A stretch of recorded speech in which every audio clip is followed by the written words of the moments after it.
Acho que avançamos muito no ecumenismo. Hoje é mais recíproco. O Papa é, obviamente, o vigário de Cristo para os católicos romanos. O que significa uma unidade cristã mais plena? Hoje, fala-se em consenso diferenciado. No trabalho ecumênico, buscamos não apenas o que temos em comum como seres humanos, mas também a experiência que compartilhamos com o divino. Quando os reformadores usavam a Bíblia e o assim diz o Senhor, eles sempre venciam o debate. Precisamos ter muito cuidado, porque causas aparentemente nobres serão apresentadas, mas Deus diz: sede separados. Agora o homem que representa Cristo na terra governa uma nação-estado. Isso é misturar igreja e Estado. E quando você vê esses homens de voz suave e gentil, saiba que eles fazem parte de um esforço ativo para destruir a liberdade civil e a liberdade religiosa em todos os lugares. Então a verdade presente é que há um juízo vindouro. Deus tem proclamado essa mensagem repetidamente, não é nova luz. O justo viverá pela fé. Não se trata apenas de ter os seus pecados perdoados pela fé, mas de viver uma vida justa pela fé.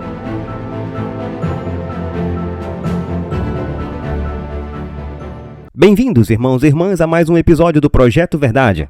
Eu sou Matthew Shanchi, sempre acompanhado dos meus irmãos em Cristo, o irmão Andrew Bikiski e o irmão Kenneth Moore. Que bom vê-los, rapazes. Olá, bom estar aqui. Nós estamos abordando a série das 7 igrejas e hoje chegamos à 5ª igreja. Em cada igreja vemos quanta relevância ela tem e quanta verdade presente há para nós hoje. Ela nos leva ao período da Contra-Reforma, um termo com o qual acredito que estamos familiarizados, mas que provavelmente muitas pessoas no mundo não conhecem muito bem.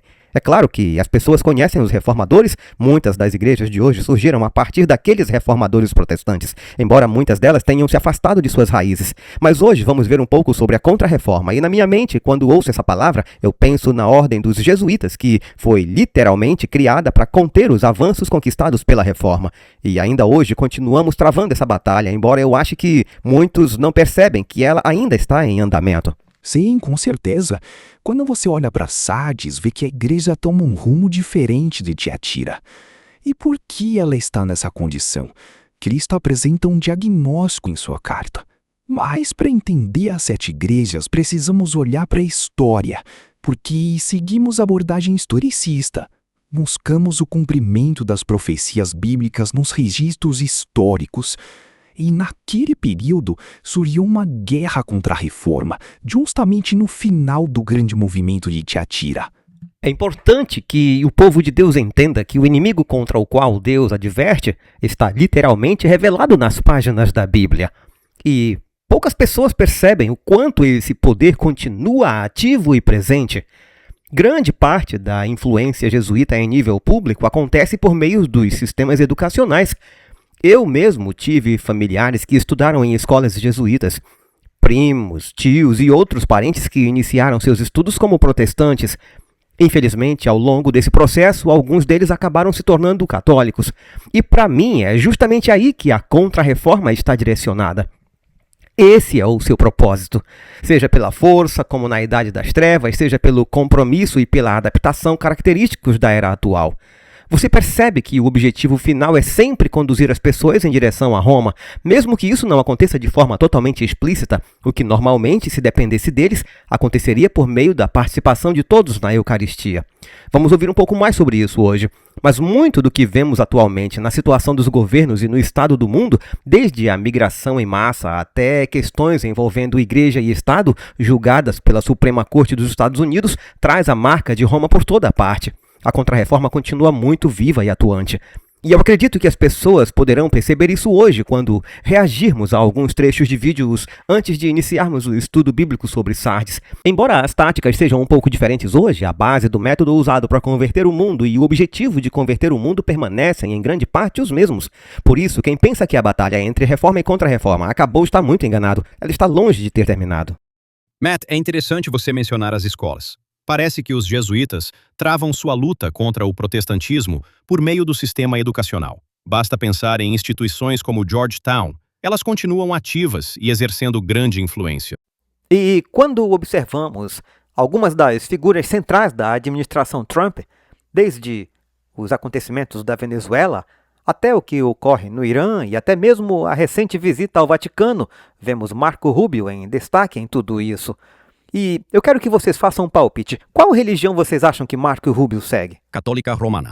Ele é católico, um católico muito comprometido, e recentemente ele foi ao Vaticano, representando a Casa Branca, para tentar amenizar as tensões e lidar com parte do cenário político que estamos vendo. Já falamos bastante sobre o hegelianismo, mas os protestantes sempre viram com preocupação católicos romanos em posição de poder. Nós vemos um representante do governo falando em nome da Casa Branca. Vamos analisar a posição de Rubio em relação ao papado e ao Papa. E até que ponto isso pode afetar sua capacidade de governar nos melhores interesses dos Estados Unidos e do povo americano? Porque surge aquele dilema: a quem ele é leal primeiro, ao seu país ou ao seu Papa? E já vimos várias vezes que a lealdade dele vem primeiro ao Papa. E veremos também uma análise da ideologia jesuíta sobre o ecumenismo nos dias de hoje, ou seja, a ideia de unir todos sob uma única igreja ou um único sistema. Creio que isso nos dará uma grande compreensão de como essa ligação com Sardes e com a igreja daquele período se relaciona tão fortemente com o que estamos enfrentando atualmente. Agora vamos iniciar este vídeo e ele começa com um homem chamado Eric Phelps. Para aqueles que já acompanham esse assunto há algum tempo, Eric Phelps é conhecido por suas pesquisas sobre os jesuítas e por expor a atuação histórica da ordem jesuíta e suas influências no mundo atual. E ele fala sobre um livro do Dr. Samuel Morse. E eu vou disponibilizar esse livro gratuitamente para download na minha página do Patreon para quem quiser ler. Eu já conheço há muito tempo e nela o autor aborda o papel do papado em sua tentativa de unificar o mundo e os Estados Unidos sob sua influência. O Dr. Samuel Morse foi contemporâneo de Abraham Lincoln e de um sacerdote chamado Charles Kinckey, autor do livro 50 anos na Igreja de Roma. Nesse livro, ele descreve uma suposta tentativa de Roma de assassinar Abraham Lincoln e relata o período em que Samuel Morse esteve na Europa, onde teria descoberto um plano para derrubar os Estados Unidos e o papel central dos jesuítas nesse projeto. Essa referência serve para mostrar que Samuel Morse já falava sobre essas questões no século XIX. Aqui, Eric Phelps aborda o mesmo tema num contexto mais contemporâneo, em gravações do início dos anos 2000. Depois disso, veremos alguns trechos relacionados aos acontecimentos atuais. Vamos assistir. O inventor do código Morse, utilizado durante muitos anos, Samuel Morse, escreveu um livro chamado Conspirações Estrangeiras contra as Liberdades dos Estados Unidos. Ele foi publicado em 1835. Nesse livro, Morse afirma que a Santa Aliança, a Fundação Leopoldina da Áustria, controlada pelos jesuítas, e os próprios jesuítas, eram agentes empenhados em derrubar as liberdades dos Estados Unidos, destruir sua República Federal e substituí-la por um governo centralizado nos moldes do Vaticano. Será que o mundo está caminhando para um governo centralizado que controle toda a Terra? Com certeza. Na segunda metade de Apocalipse 13, a besta semelhante a um cordeiro usa todo o seu poder para levar o mundo a exibir a primeira besta. Essa primeira besta é a que sobe do mar, identificada como o sistema papal católico romano, a Roma eclesiástica. Portanto, sim, isso está plenamente em harmonia com o ensino bíblico. É uma interpretação que consideramos plenamente fundamentada na Bíblia e Samuel Morse passou um período na Áustria e, ao retornar, alertou Lincoln de que tentariam tirar sua vida. Lincoln também afirmou que a Guerra Civil começou depois que o Sul recebeu a promessa do apoio e da proteção do papado. Segundo esse relato, os jesuítas teriam dito isso aos líderes sulistas. Caso contrário, eles jamais teriam atacado o Norte. Assim, teriam sido os jesuítas os responsáveis por semear a discórdia que levou à Guerra Civil e, posteriormente, ao assassinato de Abraham Lincoln. Tudo isso era conhecido pelos contemporâneos de Lincoln e pode ser encontrado em diversas obras históricas disponíveis ainda hoje. E é por isso que compreender a história é tão importante, porque a Bíblia mostra claramente que esse poder papal permanece em cena até o fim dos tempos. Então, depois de apresentar um breve resumo do objetivo do papado, algo que o Dr. Samuel Morse descobriu na Áustria no fim do século XIX, ele explica que o propósito era centralizar o poder. Queriam transformar os Estados Unidos numa imagem do papado, em outras palavras, fazer do país uma cópia de um governo papal centralizado. E agora vemos isso novamente. Vejam, por exemplo, a recente declaração de Marco Rubio sobre sua viagem a Roma e ao Vaticano para tentar amenizar as tensões entre Trump e o Papa Leão. Você vai ao Vaticano para se encontrar com o Papa. Essa é uma tentativa de amenizar as diferenças? Já respondi a primeira pergunta sobre o Vaticano. Veja, para um católico romano, o Papa é obviamente o vigário de Cristo. Mas... Eu vou dar uma pausa bem aí. O que significa o vigário de Cristo? Vicarius Filii Dei significa vigário de Cristo. aquele que ocupa o lugar de outro. Ele representa Cristo na Terra. Dizer que ele é, obviamente, o vigário de Cristo expressa uma crença específica da teologia católica. Mas isso é apresentado como se fosse um fato incontestável. Como se dissessem, é isso que ele é. Ele é Deus na Terra, o representante de Deus na Terra. E com o logotipo bem destacado da Casa Branca logo atrás dele. E ele afirma como se fosse um fato indiscutível. Bem, é claro que ele é o vigário de Cristo, ele é o vigário de Deus, como se isso fosse um ponto estabelecido e imutável. Eu diria, para um católico, sim, talvez seja assim. Sim, para eles é. Mas isso não é uma verdade estabelecida para todos. E vamos ver que um dos objetivos dos jesuítas é justamente encontrar um terreno comum. Mas aqui está uma razão para perguntarmos: podem dois andar juntos se não houver acordo entre eles? Se houver acordo, vocês podem andar juntos, mas será que dois podem andar juntos sem concordar? Não, não podem. Então, logo de início, a menos que um católico abra mão da ideia de que o Papa é o vigário de Cristo, não haverá acordo sobre o restante. Eles podem dizer: você ama Jesus, eu também amo Jesus. Temos um terreno comum aí. Se deixarmos de lado essa questão do vigário de Cristo, podemos caminhar juntos, mas como protestantes podemos responder: não, não existe essa base bíblica para esse tipo de afirmação. E quando líderes políticos sobem a um palco defendendo esse tipo de declaração como se fosse uma verdade incontestável, será que não estamos vendo bem diante dos nossos olhos a união entre igreja e Estado? Na carta à igreja de Tiatira, Cristo acena seu nome como o Filho de Deus. E ele faz isso de propósito porque foi nessa época que o vigário de Cristo ganhou destaque. Foi quando o bispo de Roma se tornou o poder do pequeno chifre e passou a governar dessa forma. O problema é que as pessoas não conhecem bem a história. Há um problema quando a igreja controla o Estado. Outro problema é quando o Estado controla a igreja. São coisas distintas. Cristo disse: o meu reino não é deste mundo. Então, se de fato seguimos Jesus e esse princípio, que é também um princípio protestante onde há separação entre igreja e Estado, nós vivemos neste mundo e nos submetemos às autoridades, mas apenas até o ponto em que isso não nos leve a desmerecer a lei de Deus. Dai a Deus o que é de Deus. Agora, adiantando um pouco, ele afirma que essa mesma pessoa também é o chefe da igreja de um Estado-nação. É aí que está o problema. Porque ele está dizendo que ele é o vigário de Cristo, e qualquer um dirá: claro, devemos seguir Cristo acima de qualquer homem, certo? Ao fazer do representante de Cristo um homem que governa um Estado-nação, você mistura a igreja e Estado, e é exatamente aí que está o problema. E se vamos falar de contra-reforma, se vamos falar da luta pela liberdade religiosa, o que será que os reformadores pensariam ao ver uma autoridade tão influente, praticante do catolicismo, levantar-se e dizer: bem, obviamente o Papa é o vigário de Cristo? Na minha opinião, eles estariam se revirando no túmulo, porque era exatamente isso que temiam. Uma nação protestante, fundada sobre princípios semelhantes aos de um cordeiro que, com o passar do tempo, se deixa influenciar a ponto de esquecer sua própria história. Então surgem políticos com convicções religiosas muito fortes, ligados a uma ideologia que não tem respaldo bíblico, embora pareça ter. E essas ideias passam a influenciar as decisões do governo, como nas questões envolvendo a Venezuela, a situação de Cuba. Aliás, ele fala mais sobre isso na entrevista. Nós cortamos essa parte, mas, em resumo, ele afirma que estão usando a Igreja Católica para abrir caminho em Cuba. Ele também menciona a guerra contra o Irã, o Terceiro Templo, todas essas ideologias centradas em falsas profecias e um falso evangelho. E agora, em 2026, vemos a posição oficial da Casa Branca declarar que o Papa é o vigário de Cristo. Sinceramente, eu não acredito que os reformadores, nem aqueles que saíram da reforma, aprovariam isso.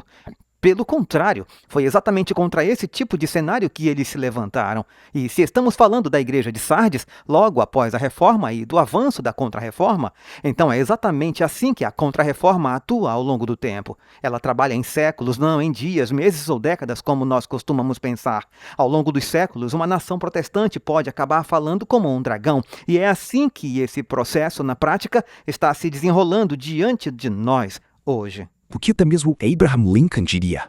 Quer dizer, ele próprio falou muito sobre os jesuítas. Aliás, eu recomendo fortemente o livro 50 anos da Igreja de Roma. Grande parte dele apresenta a posição de Abraham Lincoln em relação a esse poder, e especialmente aos jesuítas, que foram criados justamente para promover a Contra-Reforma. Por isso, o fato de eles ainda existirem hoje e muitas pessoas pensarem que são apenas uma organização benevolente, voltada para a educação, ministério e obras sociais, acaba ignorando completamente aquilo que a história do protestantismo mostra sobre o papel que realmente desempenharam. E é justamente por isso que queremos compreender a história dessas igrejas e a verdade presente. O passado se repete, os esforços da Contra-Reforma voltam a aparecer. Por isso, buscamos entender os acontecimentos atuais e como eles se desenrolam diante de nós. No Represento uma Nação. Represento uma organização presente em mais de 100 países ao redor do mundo.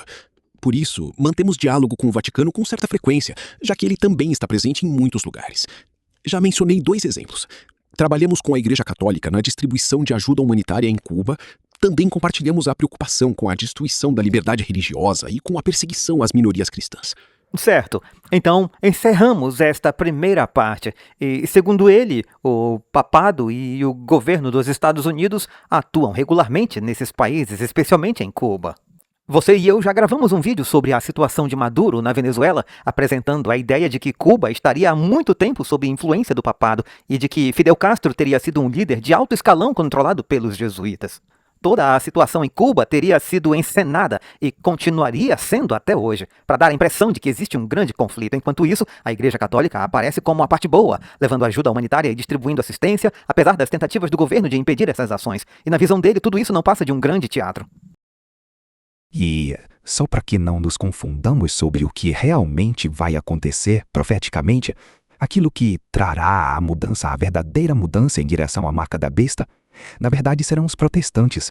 Na verdade será o falso profeta que realmente puxará as cordas, mas quem vai movimentar tudo é Salomé, a filha de Herodías. Ela vai balançar, ela vai dançar, e é isso que realmente formará a imagem da besta. Portanto, estamos focando nisso, nesse comentário sobre o vigário de Cristo. Esses católicos em posição de destaque que abertamente expressam suas crenças sobre o Papa e a importância que atribuem a ele dessa maneira. Mas na realidade será o protestantismo apóstata que trará o tempo de angústia sobre essa terra. E esse é o fruto final da Contra-Reforma, um protestantismo apóstata, uma igreja que antes parecia semelhante a um cordeiro e inspirada por Deus, mas que no fim se torna uma das maiores opositoras da verdade. A ponto de formar uma imagem da primeira besta e voltar para a igreja mãe. É por isso que compreender todas essas peças é tão importante. Porque os frutos do que começou com Sardes são vistos hoje e culminarão não apenas em um sistema papal caído, mas também em um protestantismo caído. Agora, na segunda parte, nós começamos novamente com um pequeno trecho de Eric Phelps, e o objetivo é relembrar qual seria essa estratégia. Em seguida, entra uma entrevista com 2 jesuítas falando sobre como realizam esse trabalho atualmente. Como eles procuram tornar as pessoas mais receptivas à Igreja-Mãe, abrindo espaço para um avanço cada vez maior no movimento ecumênico. Por isso, eu achei importante incluir novamente esse trecho de Phelps, pois ele ajuda a contextualizar o que veremos quando os jesuítas falarem sobre os seus esforços ecumênicos na segunda parte. Eram agentes empenhados em derrubar as liberdades dos Estados Unidos. Eu acredito que parte do nosso DNA, da nossa identidade mais fundamental, é o espírito missionário. O que foi que ele disse? Derrubar as liberdades dos Estados Unidos. E Ellen White afirma que quando a Constituição for repudiada, vale lembrar que o papado está registrado como tendo condenado a liberdade de consciência garantida pela Constituição, chamando-a de um erro pernicioso. Por isso, quando você ouvir esses homens falando de forma tão calma e gentil, lembrem-se de que, segundo essa perspectiva, eles fazem parte de um esforço ativo para enfraquecer a liberdade civil e a liberdade religiosa em toda a parte. E isso mesmo enquanto afirmam defender a liberdade religiosa. No nosso estudo sobre a igreja de Tiatira, vimos que odiar a liberdade de consciência é, na verdade, a essência de Satanás. Foi uma excelente explicação. Aliás, se você ainda não assistiu, volte ao episódio sobre a quarta igreja, em que explicamos o significado das profundezas de Satanás. Agora vemos os frutos disso, mas, mais uma vez, seguimos a linha que estamos traçando ao longo das igrejas. Segundo essa perspectiva, nessa quinta igreja, a Contra-Reforma iniciada em Sardes, hoje se apresenta de forma mansa, amigável e conciliadora. Parece apenas querer promover a união, a amizade e dizer nós amamos Jesus, vocês amam Jesus, como se nada mais importasse. Mas quando se analisam os detalhes, percebe-se disse que muita coisa está em jogo. Agora vamos ouvir como, segundo eles, esses esforços são realizados nos dias de hoje. E o primeiro ponto que buscamos é aquilo que compartilhamos como seres humanos, a nossa humanidade compartilhada. Humanidade compartilhada. O que vem à sua mente quando você ouve essa expressão? Eu penso no humanismo secular. Exatamente. É disso que trata a ONU quando você pega a segunda tábua da lei, que fala da nossa responsabilidade para com o próximo, e a coloca acima da primeira tábua, que trata do nosso dever para com Deus. Você passa a se concentrar apenas no dever para com o próximo, e isso não é diferente do que fazem os humanistas seculares. É assim que se une o mundo, porque você deixa Deus de lado e transforma tudo em uma questão de ser humano. E ele continua desenvolvendo esse pensamento, falando sobre o ser humano, sobre como tudo é baseado no pensamento humano, nas ideias humanas e na experiência humana. Exatamente. É isso que representa toda a Declaração Universal dos Direitos Humanos. É como se fosse uma estrutura inspirada na lei de Deus, mas criada para substituí-la. Porque eles não querem a lei de Deus, já que não conseguem obedecê-la. Eles não falam de acordo com essa palavra e não guardam a lei de Deus. E no fim dos tempos será exatamente assim. Parecerá profundamente cristão, mas não obedecerá à lei de Deus. E esse é um grande sinal para saber se algo é verdadeiro ou não. E aqui vemos claramente que esse sistema não guardará a lei de Deus. Na verdade, ele oferecerá uma versão inferior e enfraquecida dela, apresentada sob a forma dos direitos humanos. Quando você lê a declaração, chega a pensar, vocês estão tentando recriar a lei de Deus, mas fizeram um trabalho muito pior. Por que não aceitar o original em vez de ficar com uma imitação? Mas o mundo nunca aceitará o verdadeiro. Preferirá a cópia, uma versão criada para diminuir as diferenças, suavizar tudo e ainda assim preservar uma aparência de moralidade. Aqui tem um ponto interessante. Como alguém pode defender tantos direitos humanos e ao mesmo tempo ser tão contrário à liberdade de consciência? Porque, na realidade, o interesse deles não está nos direitos humanos. O que eles procuram é uma moralidade sem Deus. Exato.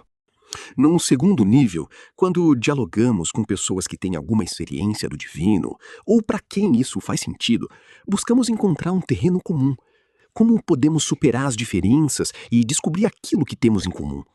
Quando se trata do trabalho do ecumenismo, acredito que buscamos não apenas essa humanidade compartilhada e essa experiência comum do divino, mas também uma experiência compartilhada de Cristo, ainda que vivida de diferentes maneiras nas diversas igrejas. O movimento ecumênico tem apresentado à Igreja a seguinte visão: a Igreja é uma só, fundada por Cristo. O mesmo Espírito Santo atua em todos. As divisões surgiram ao longo da história. Por isso, o movimento busca uma unidade mais plena, partindo da ideia de que temos muito mais em comum do que aquilo que nos separa. Então, o objetivo é a união completa, mas quando eles falam isso, será que os católicos também estariam dispostos a buscar unidade com o hinduísmo, por exemplo? Ou, quando você ouve esse discurso, a impressão é de que existe apenas um caminho e esse caminho leva a Roma, não há outra direção. Sim, isso cria um caminho muito amplo, uma estrada muito larga, e é disso que se trata a Babilônia, a porta para Deus. É como se dissessem, esse é o caminho para Deus. É interessante como isso sempre é apresentado como um movimento de abertura, mas quando você olha com mais atenção, é como aqueles 3 pontinhos que escondem o restante da mensagem. Ao expandir o conteúdo, a abertura acaba significando uma coisa só: ser conduzido ao catolicismo. No fim das contas, é isso que, segundo essa perspectiva, tudo se resume. Mas, no fim das contas, o catolicismo é uma religião bastante sincrética porque mistura elementos do paganismo. Basta recorrer à série Ataque Total do Walter White. Aliás, não seria uma má ideia indicar essa série para quem nunca assistiu. Vale a pena ver a série Ataque Total de Walter White para conhecer a origem de todos esses costumes e tradições presentes na Igreja Católica que, segundo essa perspectiva, são completamente de origem pagã. E voltando ao humanismo secular ou o culto pagão, suas crenças, práticas festivas e celebrações são muito agradáveis e despertam um forte sentimento de nostalgia. Tudo gira em torno do prazer e dos sentidos. Quero dizer, isso é muito sedutor. Extremamente sedutor, e isso faz parte do próprio sistema.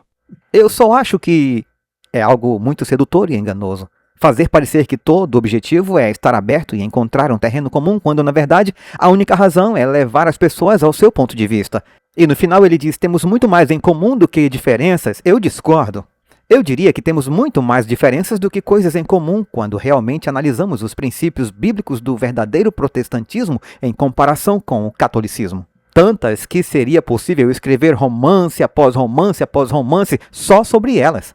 E eu sinto que o maior desafio do protestantismo daqui para frente é perceber que o compromisso não é aceitável em nome da unidade.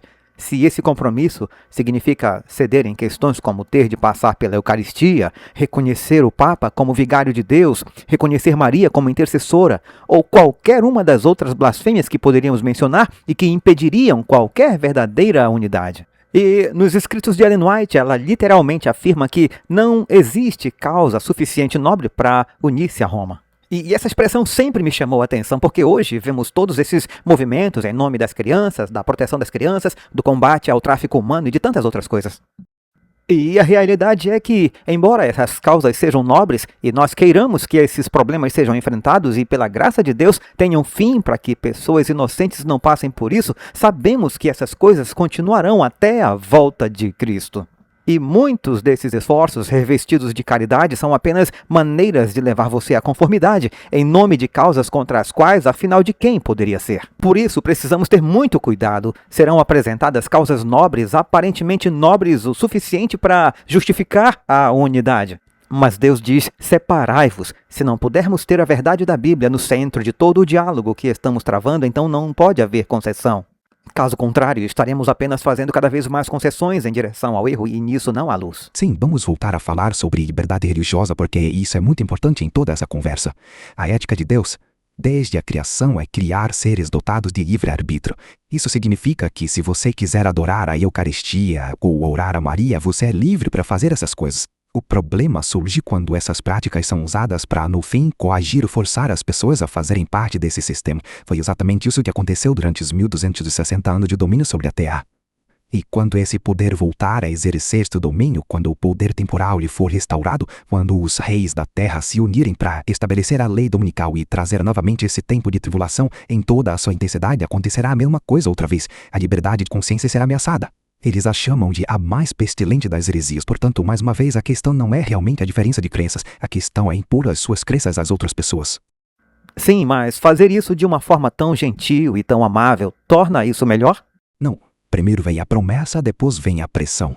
E é exatamente por isso que Apocalipse diz que ela receberá todo o poder da primeira besta e todo mundo se maravilhará após a besta. Ela voltará a perseguir em nome de Deus. Por enquanto, percebemos que as táticas foram adaptadas aos tempos atuais, mas o objetivo continua sendo o mesmo. Ainda precisamos avançar para uma unidade mais plena. No entanto, a compreensão do que significa essa unidade mais completa mudou ao longo do tempo. No início do movimento ecumênico, por exemplo, tanto no Conselho Mundial de Igrejas, quanto, em certa medida, no Concílio Vaticano II, a expectativa era alcançar uma unidade visível e plena, ou seja, a comunhão eucarística entre todos. Ok, ele menciona o Conselho Mundial de Igrejas. Eu já fiz uma apresentação inteira sobre esse assunto e eu acho que seria algo que poderíamos fazer novamente, revisar de onde surgiu o conselho, quem o compõe e qual era, segundo a perspectiva papal, o objetivo de sua criação. E ele praticamente diz isso aqui. Ele afirma que o conselho foi criado para unificar essas igrejas. Assim, em vez de reconciliar centenas de denominações separadamente, todas seriam reunidas sob um único guarda-chuva, o Conselho Mundial de Igrejas. Enquanto isso, o papado permaneceria fora desse conselho, sem se colocar no mesmo nível das demais denominações. Ele influenciaria esse conselho, que por sua vez exerceria a influência sobre todas as demais denominações. Durante muito tempo, os adventistas não fizeram parte desse conselho. Eu acredito que mais tarde acabaram se tornando, mas de qualquer forma é uma história muito interessante. E o que ele está sugerindo aqui é que até mesmo esse conselho teria como objetivo reunir todas as filhas de volta sob a Igreja-mãe. A ideia não era uma fusão completa das igrejas, mas uma forma de associação ou federação entre elas. No entanto, essa perspectiva parece estar perdendo força. Hoje, há muito mais cautela ao definir o que significa uma unidade cristã mais plena. A expressão utilizada atualmente é consenso diferenciado. No passado, esse conceito era chamado de diversidade reconciliada. Eu simplesmente adoro esse jogo de palavras dos jesuítas. Eles estão tentando encontrar uma maneira de dizer estamos unidos mesmo sem que todos vocês se tornem plenamente católicos, mas ainda assim permanecem sob a nossa autoridade. Quando olhamos para a reforma e para os debates entre os reformadores protestantes e a Igreja Católica, vemos que sempre que os reformadores permaneciam firmes na Bíblia e simplesmente diziam assim diz o Senhor, eles sempre venciam o debate. Mas quando eram atraídos para discussões filosóficas como essas, salada de frutas que você mencionou, era como entrar em areia movediça. Eles pareciam perder o rumo. As palavras teológicas rebuscadas acabavam dominando a discussão e pareciam sair vencedoras, mas quando você permanece no assim diz o Senhor, isso não pode ser derrotado. Se não fala de acordo com esta palavra, não há luz nele. O assim diz o Senhor foi o método que Jesus usou quando enfrentou a tentação, e essa também é a nossa espada, a nossa arma é o assim diz o Senhor. As nossas palavras não podem ser distorcidas e usadas contra nós, e é por isso que precisamos conhecer profundamente a palavra de Deus, porque eles se esforçam muito nessa direção, e como estudantes da Bíblia, você e eu sabemos que no fim haverá um mundo cristão completamente unificado. Mas neste momento, os jesuítas parecem estar apenas tirando o pé do acelerador. Fazem o suficiente para reunir, moldar e preparar as pessoas. Dizem, não, a unidade cristã hoje é uma unidade diversa, ou qualquer outro jogo de palavras que ele tenha usado. Mas no fim das contas, eles conhecem a palavra suficientemente bem para saber que tudo isso culminará em um sistema unificado de igreja e Estado. E grande parte desse discurso serve apenas para suavizar a abordagem. É como se ainda não pudessem agir de forma mais direta, então vão moldando e preparando as pessoas para o momento em que essa atuação mais firme, segundo essa perspectiva, volte a acontecer. Acho que o ecumenismo se distanciou bastante daquela ideia de buscar a conversão do outro para que ele passasse a fazer parte da nossa tradição. Hoje, a abordagem é muito mais mútua e baseada no diálogo. Quando penso nisso, volto ao ponto de que tudo o que fazemos e tudo o que somos na companhia de Jesus tem sua origem nos exercícios espirituais. Uau, o que isso quer dizer? Então, são os exercícios espirituais ignacianos, as técnicas de doutrinação dos jesuítas. Mais uma vez, esse é o fruto de uma árvore má. Pode uma árvore má produzir bons frutos? Bem, isso utiliza a meditação e uma espécie de foco em si mesmo, procurando ouvir a voz interior para orientar suas decisões. Sim, e no fim das contas, tudo isso gira em torno do humanismo. O humanismo é, em grande parte, definido como uma visão que coloca o ser humano no lugar de Deus. Por isso, sua essência é profundamente contrária a Deus. Afinal, o que é o ser humano sem o seu Criador? Mas o que isso realmente faz é mudar o Evangelho. Muda a maneira de enxergar as coisas, levando a pessoa a pensar como um jesuíta. E o que significa pensar como um jesuíta? Significa submeter tanto a própria vontade que, se um superior lhe disser que o céu é preto e não azul, você terá a obrigação de acreditar nisso no mais íntimo do seu ser, como se o próprio Deus tivesse dito. Agora, embora isso não aconteça com a mesma intensidade que entre os padres e jesuítas, se a árvore espiritual é Inácio de Loyola, seria justo dizer que os frutos dela foram para Deus ou contra Deus? Seria contra, é claro. Sim, ela foi concebida para ser uma contra-reforma. Então, aqui estamos em 2026, a árvore continua produzindo os frutos daquilo que este homem está defendendo. E por melhor que esses frutos pareçam, segundo essa perspectiva, eles vêm de uma fonte má. E não tem como produzir algo realmente bom. Eles não apresentam um assim diz o Senhor, nem interpretam as escrituras linha sobre linha, um pouco aqui, um pouco ali, permitindo que a própria Bíblia explique a Bíblia. Em vez disso, recorrem a exercícios de meditação e a uma persuasão espiritual que, segundo ele, tem origem demoníaca. E isso não é bom. Não é esse o tipo de mentalidade que se deveria formar nas pessoas. Na verdade, acredito que muitos dos líderes formados pelo programa Jovens Líderes do Fórum Econômico Mundial também seguem, em grande parte, esses exercícios espirituais ignacianos. Porque, no fim, a ligação entre eles aparece pelos frutos. O resultado é o mesmo. As pessoas que passam por esses treinamentos desenvolvem a mentalidade de que os fins justificam os meios. E entre os líderes do FEM, temos Chrystia Freeland na área financeira aqui no Canadá e outras pessoas em cargos de liderança em outros países. Elas conseguem justificar leis e medidas contrárias aos interesses da população que supostamente representam porque foram treinadas e condicionadas a acreditar que, mesmo que as pessoas não gostem, é apenas porque não entendem. E eles acham que foram colocados no comando, são especiais. Como vimos há muito tempo no documentário The Family, esses líderes políticos formados nos Estados Unidos são ensinados que basta Jesus, que você não precisa de mais nada e que você é especial. Olhe para o rei Davi, ele cometeu assassinato, adultério, mas Deus o amava tanto, ele era especial, ele era escolhido e saiu impune, sem qualquer consideração por arrependimento, confissão e por tudo o mais que realmente faz parte dessa história. Assim surge essa versão modificada, na qual os fins justificam os meios, se torna a mentalidade predominante tanto dos exercícios espirituais quanto dos grupos ligados ao Fórum Econômico Mundial. E essa forma de pensar pode levar uma pessoa a cometer coisas terríveis, acreditando que elas são plenamente justificadas.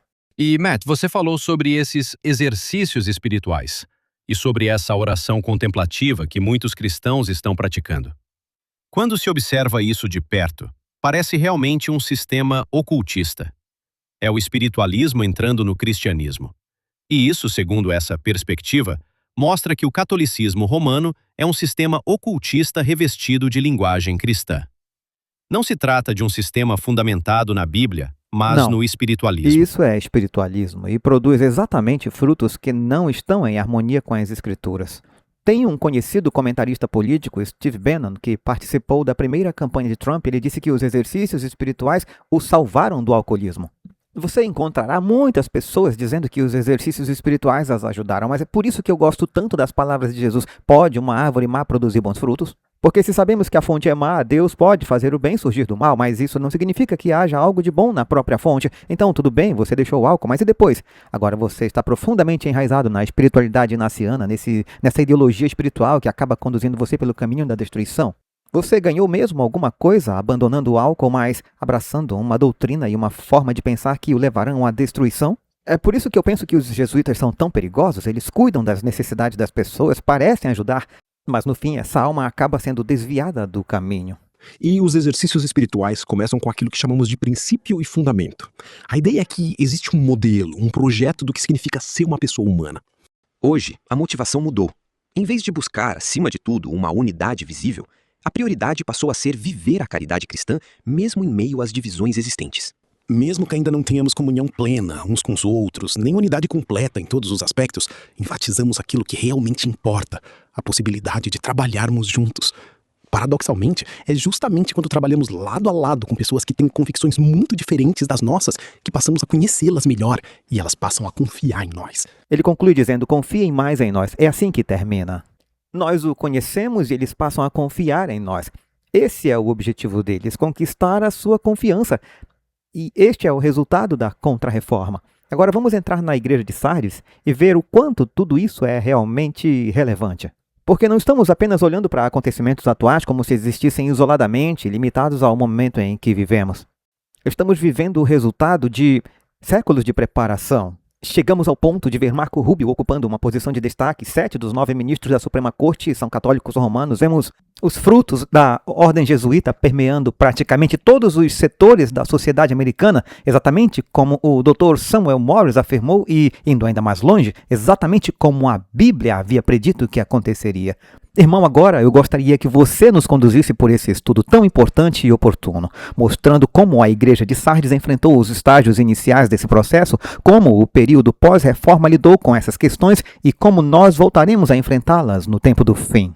Com certeza. Agora vamos entrar na parte espiritual para compreender o que aconteceu, qual era a mensagem para a Igreja de Deus naquela época e como ela também se aplica à Igreja de Deus nos nossos dias. Mas antes de começarmos, eu creio que devemos iniciar com uma palavra de oração. Irmão Kenneth, você poderia nos conduzir nessa oração? Vamos orar. Pai nosso que estás nos céus, muito obrigado por mais uma oportunidade de estudar a Tua Palavra e de compreender aquilo que desejas revelar-nos. Pedimos que estejas com Andrew e Matt durante este estudo e que os abençoes. Concede-nos agora o Teu Espírito Santo e também acompanha cada pessoa que está assistindo a esta mensagem. Oramos em nome de Jesus. Amém. Uau, então eu estou realmente muito animado para estudar agora a Igreja de Sardes. Eu gosto muito de estudar essas igrejas. Você começa por Éfeso e percebe quanta profundidade e quantos detalhes existem. Depois vem Esmirna e tudo vai se desenvolvendo ainda mais. Você chega a Pérgamo e a compreensão continua se ampliando. Estudamos Tiatira há pouco tempo e foi algo extraordinário. E essas igrejas continuam crescendo dessa maneira. Elas se tornam cada vez maiores com mais detalhes e uma vai complementando a outra fazendo referências às demais. Especialmente quando chegamos às 3 últimas igrejas e Sardes é a primeira delas. Existe uma profunda conexão entre elas. Compreender essa experiência é extremamente importante para nós hoje, para estarmos preparados para a volta de Cristo. Agora eu também estou animado porque não vou mais precisar dizer Tiatira tantas vezes como antes. Eu prefiro muito mais dizer Sardes. Certa vez James Bowen do Heritage and Hope corrigiu a minha pronúncia. Desde então eu tenho procurado tomar bastante cuidado e pronunciar Tiatira corretamente. Mesmo assim eu confesso que eu não gosto muito de dizer esse nome, mas vamos continuar usando a pronúncia correta. Antes de começarmos, eu quero lembrar a todos que no meu site Sanctuary Door Ministry, e não Ministries, como algumas pessoas escreveram nos comentários, em sanctuarydoorministry.com há um link chamado Recursos. Lá vocês podem baixar gratuitamente o PDF com todos os textos bíblicos que usaremos no estudo de hoje. Assim vocês vão poder usá-lo para uso pessoal, compartilhá-los. Eu quero deixar esse material disponível para vocês. Agora, antes de prosseguirmos, precisamos lembrar algumas coisas sobre o livro de Apocalipse.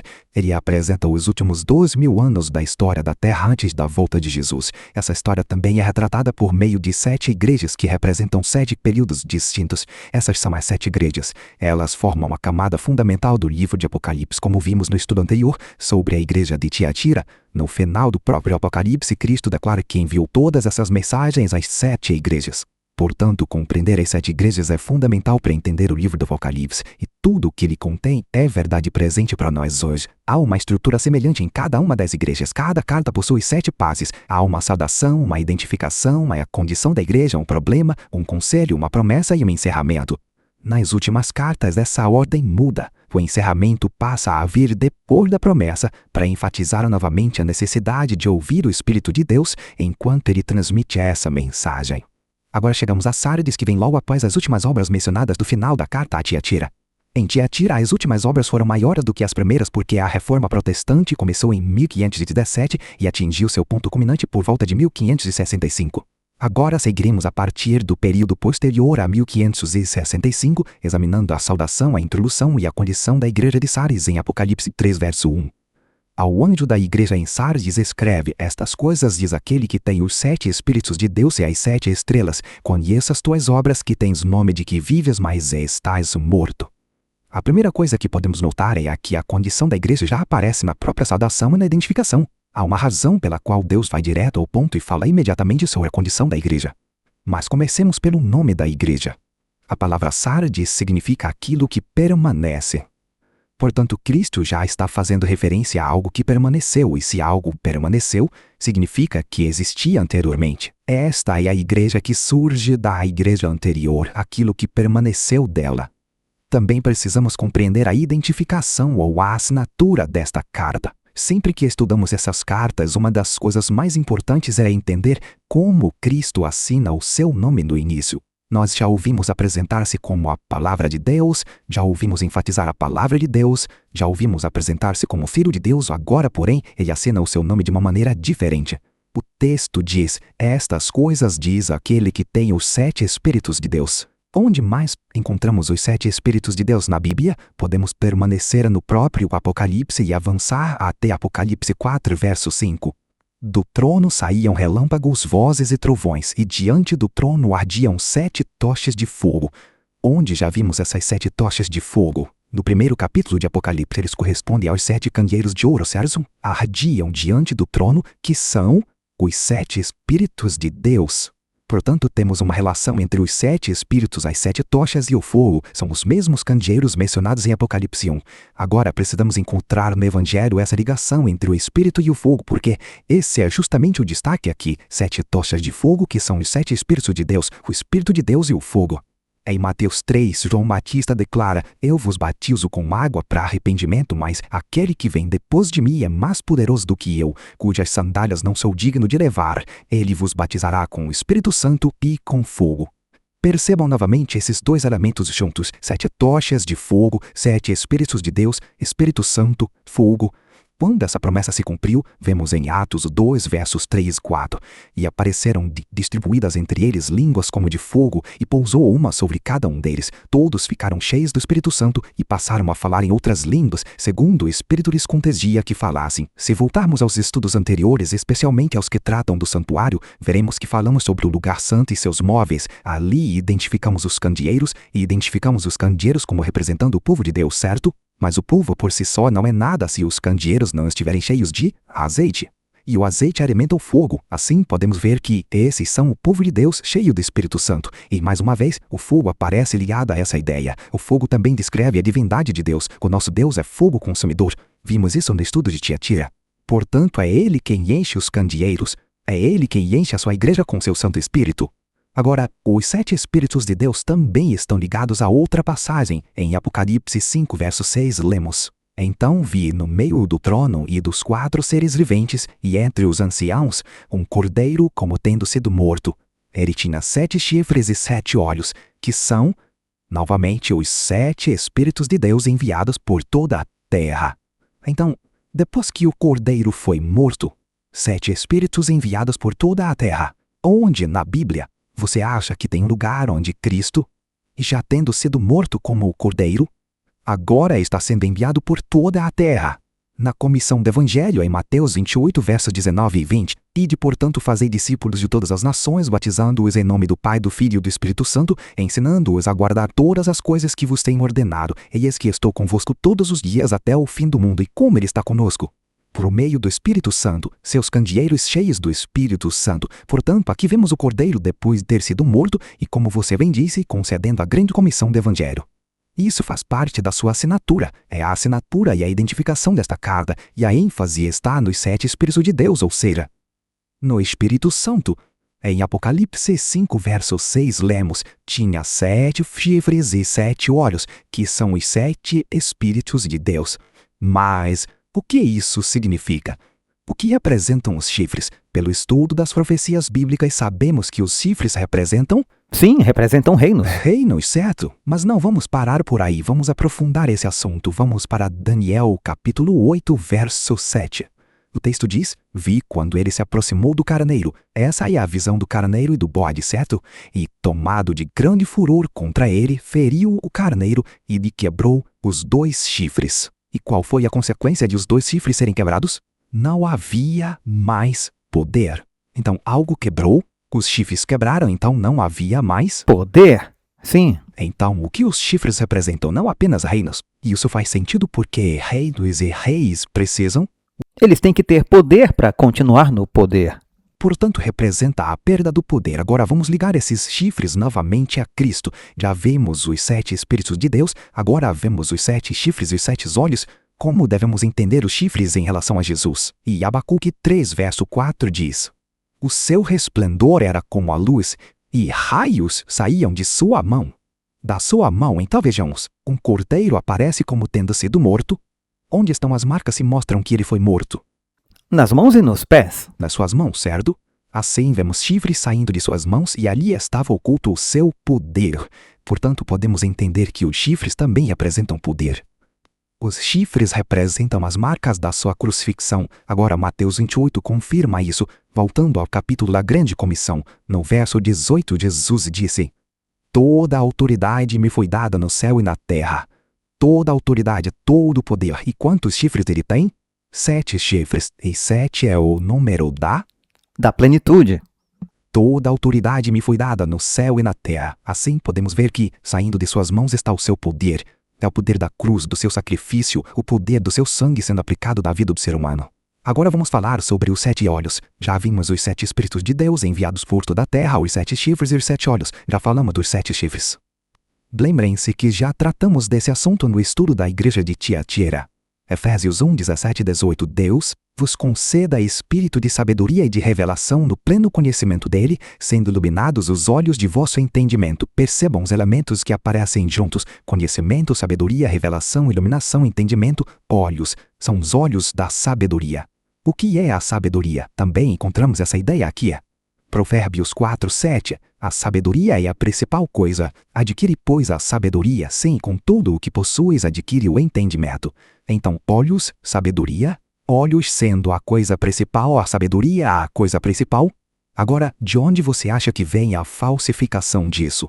A falsificação é o chamado olho que tudo vê, o olho de Horus, o olho sobre a pirâmide no verso da nota de dólar com a pedra angular acima dela. Tudo isso é uma falsificação desse símbolo. Faz todo sentido. É por isso que o olho que tudo vê sempre é apresentado como onisciente, onipotente e com todos aqueles atributos que você usou para descrever Deus na quarta igreja, mas, uma vez, trata-se de uma imitação falsificada dessas características divinas. Agora observem isso. O texto diz: 7 chifres, 7 olhos, 7 Espíritos de Deus enviados por toda a terra. Prestem atenção a um verso que reúne todas essas ideias. Provérbios 15, verso 3. Os olhos do Senhor estão em todo lugar, contemplando os maus e os bons. Os olhos do Senhor estão por toda a terra. Isso aponta para o poder onipotente, onisciente e onipresente de Deus. 7 representa a plenitude e a perfeição do poder de Deus. Esses 7 espíritos também são mencionados de certa forma no Antigo Testamento, porque encontramos essa expressão 7 espíritos. E o que representa esse número? Representa plenitude e perfeição. Portanto, a ênfase na assinatura desta carta está no Espírito de Deus, no Espírito Santo. Na verdade, vemos os 7 espíritos claramente enumerados. Observem isto, está em Isaías 11, verso 2. É um verso de uma profecia messiânica. E repousará sobre ele o Espírito do Senhor, o Espírito de sabedoria e de entendimento, o Espírito de conselho e de poder, o Espírito de conhecimento e de temor do Senhor. Isso se refere ao renovo, a Jesus. Agora basta enumerarmos. O Espírito do Senhor, sabedoria, entendimento, conselho, poder, conhecimento, temor do Senhor. São as 7 coisas que o Espírito Santo concedeu a Cristo como homem. Agora, se voltarmos à assinatura da carta, encontraremos novamente os 7 Espíritos de Deus. Nós nos aprofundamos bastante nesse assunto, talvez mais do que em qualquer outra assinatura até agora, porque há muita informação, há muito a extrair das Escrituras para compreendermos o que significa Cristo dizer, eu sou aquele que tem os 7 Espíritos de Deus. A primeira coisa que ele menciona em sua assinatura são as 7 estrelas, e isso nos leva de volta ao primeiro capítulo de Apocalipse, onde somos apresentados aos candeeiros. O mistério das 7 estrelas que viste na minha mão direita e dos 7 candeeiros de ouro. As 7 estrelas são os anjos ou mensageiros das 7 igrejas, e os 7 candeeiros que viste são as 7 igrejas. Logo, as mesmas 7 características mencionadas em Apocalipse 11, verso 2, são as mesmas que Cristo concede à sua igreja. Ele nos dá o Espírito do Senhor, sabedoria, entendimento, conselho, poder, conhecimento e o temor do Senhor, que é o mesmo que odiar o mal, a afastar-se do pecado, vitória sobre o pecado e santificação. Portanto, a ênfase na identificação desta igreja está na necessidade do Espírito Santo. Isso nos leva novamente ao início de Apocalipse, onde Cristo segura as 7 igrejas em suas mãos. Há algo nesta igreja que precisa se lembrar disso, há algo que ela precisa recuperar, porque a sua condição já aparece na própria assinatura, que diz: tens o nome de que vives, mas estás morto. Falta alguma coisa à igreja de Sardes. Quando a Bíblia fala sobre estar morto, o que ela diz? O Espírito é o que vivifica. A carne para nada aproveita. As palavras que eu vos tenho dito são espíritos e são vida. A ênfase desta carta está no Espírito de Deus, nos 7 Espíritos de Deus. E é o Espírito quem dá a vida. Mas, por alguma razão, essa igreja tem fama de estar viva quando na realidade está morta. Isso significa que lhe falta o quê? Lhe falta a vida de Cristo. Lhe falta a força vivificadora. Portanto, essa expressão está diretamente ligada à assinatura com que Cristo se apresenta nessa carta. Assim, a verdade presente que precisamos entender é que uma igreja pode ter um nome glorioso, uma história gloriosa, crenças fundamentais gloriosas e todas essas coisas, mas ainda assim carecer do Espírito da vida, estando na realidade morta. Morta por quê? Qual o salário do pecado? O salário do pecado é a morte. Efésios 2:1 diz: Ele vos deu vida, estando vós mortos em vossos delitos e pecados, dos quais andastes outrora segundo o curso deste mundo. Portanto, trata-se de uma igreja que está voltando gradualmente para o mundo. Agora, andar representa a maneira como vivemos. Em 1 João 2:6 está escrito: aquele que diz permanecer nele deve também andar como ele andou. Palavras nada populares hoje em dia, mas é isso mesmo. Nada popular. Então, se você tem fama de que vive, mas está morto, a pergunta é, com quem você realmente está andando? Há um problema de relacionamento aqui. A igreja de Sardes tem um problema de relacionamento com aquele que está escrevendo esta carta. E de quem Sardes afirma levar o nome? Afirma levar o nome de Jesus. Êxodo 20, verso 7, não tomarás o nome do Senhor teu Deus em vão, porque o Senhor não terá por inocente o que tomar o seu nome em vão. Esta igreja, na verdade, está tomando o nome do Senhor em vão. Por quê? Porque em Mateus 15, versos 8 e 9 diz: Este povo se aproxima de mim com a sua boca e me honra com os seus lábios, mas o seu coração está longe de mim, e em vão me adoram ensinando doutrinas que são preceitos de homem. Ela professa viver em seu nome, tem fama de estar viva, mas continua ligada às tradições dos homens. E isso descreve perfeitamente a condição do papado. Descreve perfeitamente a ordem dos jesuítas, mudando a lei de Deus, mudando os tempos. Tudo isso está relacionado ao poder do pequeno chifre. E é exatamente isso que vemos hoje na atuação da ordem dos jesuítas dentro da Contra-Reforma. Em grande parte, eles ensinam mandamentos de homens porque não podem falar em conformidade com a lei de Deus. Quando chegamos a esse período da igreja por volta de 1565, todos os reformadores já haviam morrido. Restavam apenas seus seguidores. A igreja da Inglaterra já estava separada e a reforma protestante estava consolidada, mas ela entrou numa fase de formalismo e denominacionalismo. As igrejas se fragmentaram em diversas denominações e muitos deixaram de avançar além do que seus líderes haviam compreendido. Nós gostamos de olhar para Martinho Lutero e isso é bom. Mas, se não formos além de Lutero, estaremos em dificuldades. Se continuarmos apenas apontando para Martinho Lutero, e reconheço que ele realizou muitas coisas extraordinárias e compreendeu verdades que alguns dos que vieram depois acabaram abandonando. Precisamos avançar até onde Deus nos trouxe hoje. O problema daquele período era seguir os fundadores em vez de seguir a Deus. Era isso que estava acontecendo. E naturalmente devemos acrescentar a atuação das jesuítas. A Contra-Reforma estava em pleno andamento. E é justamente por isso que ocorreu essa fragmentação. Sim, e eu penso que a grande contribuição de Martinho Lutero foi a mensagem da justificação pela fé. Somente pela fé, somente em Cristo, somente pela fé. A justiça pela fé ensina que a salvação só pode ser alcançada pela fé, ao recebermos a justiça de Cristo. Na época, porém, o sistema ao qual Lutero pertencia defendia a salvação pelas obras. Essa foi uma das grandes conquistas da Reforma, ao lado do enfrentamento da Contra-Reforma. Mas o próprio Lutero encontrou dificuldades em alguns debates. Quando compareceu à Dieta de Worms, seus opositores lhe disseram: "Vocês, protestantes, afirmam seguir somente a Escritura, mas guardam um dia que não é ensinado na Bíblia." Um dos pontos que Lutero não compreendeu foi a santidade do sábado do sétimo dia. Assim, Roma podia dizer: "Vocês protestam contra nós, mas continuam honrando a nossa autoridade ao guardar o domingo. Como podem afirmar que seguem somente a Escritura se não obedecem ao claro mandamento sobre o sétimo dia?" Isso reforça exatamente o seu ponto. Havia grande luz naquele tempo, mas se você deixar de avançar nessa luz, deixa também de receber a luz adicional que Deus deseja revelar. Como veremos nas próximas igrejas, Deus conduziria seu povo a compreender outras verdades, como o sábado e o santuário celestial, para que o plano da salvação fosse entendido de maneira mais completa. Esse é um bom exemplo. Lutero recebeu uma grande verdade, a justiça pela fé, mas ainda não compreendia outras verdades que Deus revelaria posteriormente. Sim, e são necessárias as 7 igrejas. Compreendê-las é essencial para estarmos preparados para o fim. Não basta estudar apenas Laodiceia. É preciso entender as 7 igrejas e como elas se relacionam entre si, acompanhando a luz que Deus revelou ao seu povo ao longo da história. Em Éfeso havia uma grande luz. Eles haviam convivido com Jesus e ouvido seus ensinos. É verdade que ele disse: "Ainda tenho muito que vos dizer, mas vós não o podeis suportar agora." Talvez ainda não o compreendessem tudo, mas Paulo certamente entendia o ministério de Cristo no santuário celestial, não entendia? Sim, e João viu com seus próprios olhos, então ele entendia claramente. Eles escreveram sobre isso no Apocalipse. A descoberta do santuário celestial no século XIX foi, na verdade, uma redescoberta.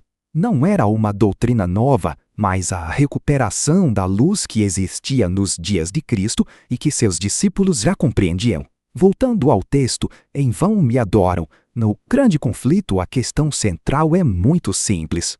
A adoração. Quem é que você serve? Em Mateus 4,10, Jesus diz: "Ao Senhor teu Deus adorarás e só a Ele servirás." Nós escolhemos a quem servir, escolhemos a quem amar. Trata-se de escolher o caráter de Deus em vez do caráter de Satanás. Sardes perdeu o foco da reforma. E será que nós também corremos esse risco? Podemos nos apegar a um nome, até mesmo ao nome adventista do sétimo dia, e ainda assim estarmos espiritualmente mortos sem o Espírito de Deus. Agora, vamos falar um pouco sobre a Sardes histórica, porque compreendê-la nos ajuda a entender mais profundamente a condição espiritual da igreja de Sardes. A antiga Sardes havia sido uma das maiores cidades no seu tempo. Capital da Lídia, era uma cidade de grande prestígio.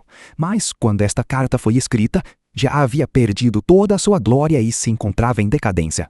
Era uma cidade que tivera um passado glorioso, mas cuja grandeza havia desaparecido. Suas ruínas ainda existem, próximas à cidade de Sarte, na Turquia.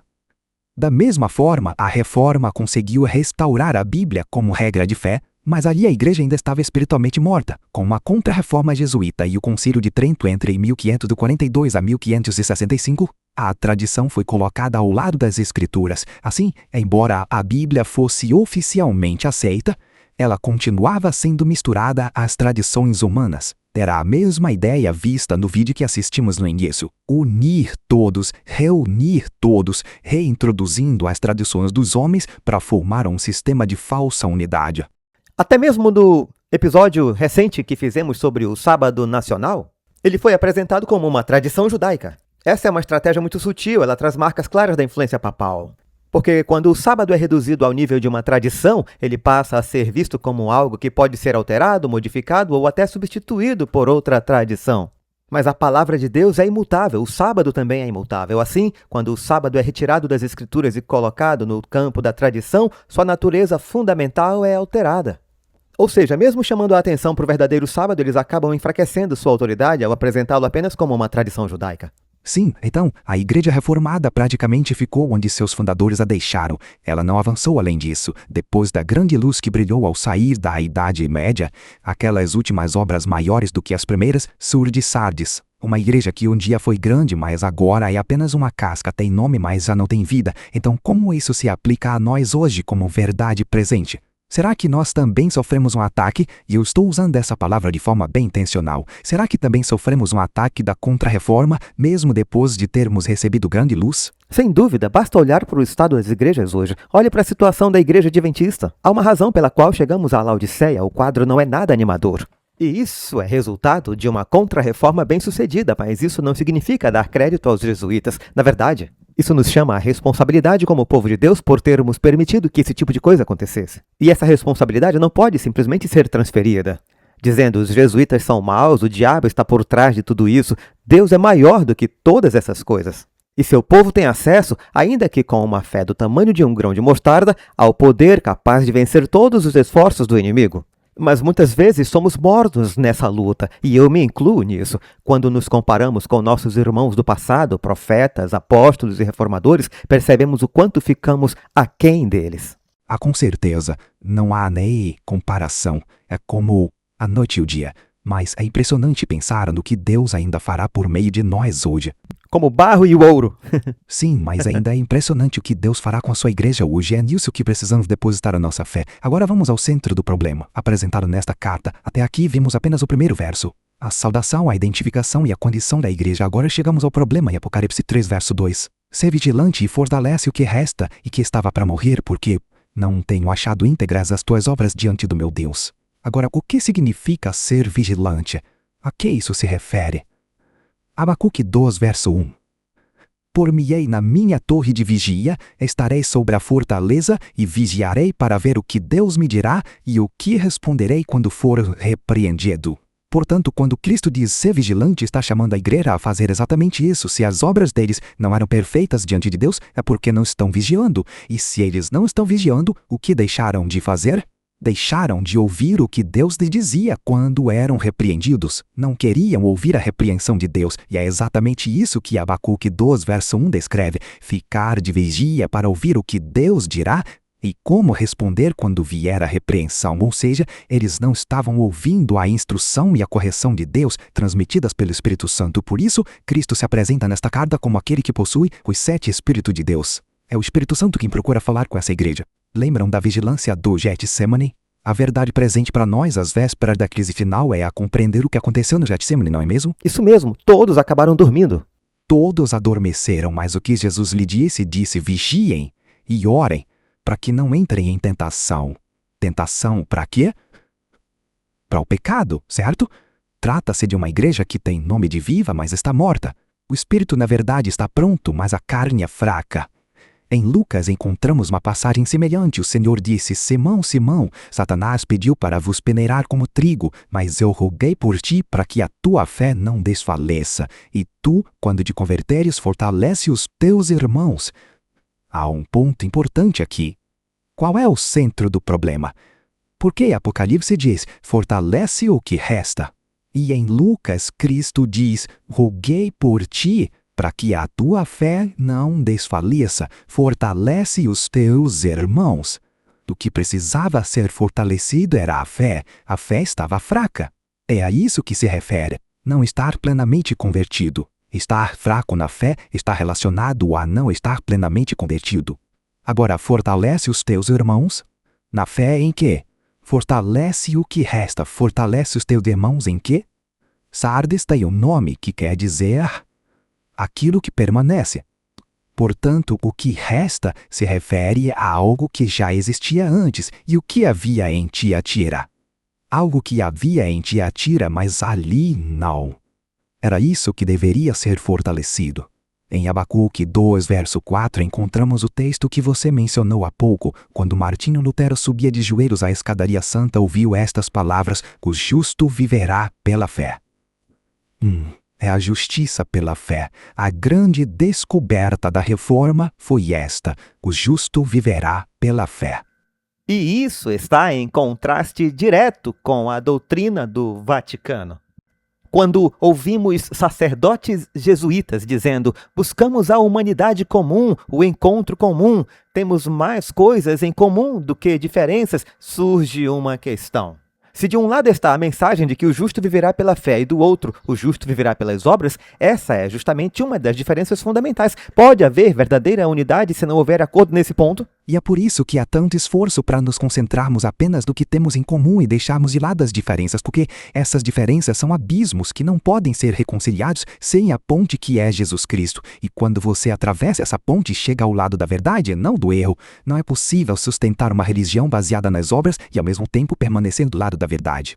Vamos deixar isso bem claro. Estamos falando da reforma, depois de Sardes e em seguida da contra-reforma. Temos dois lados em oposição.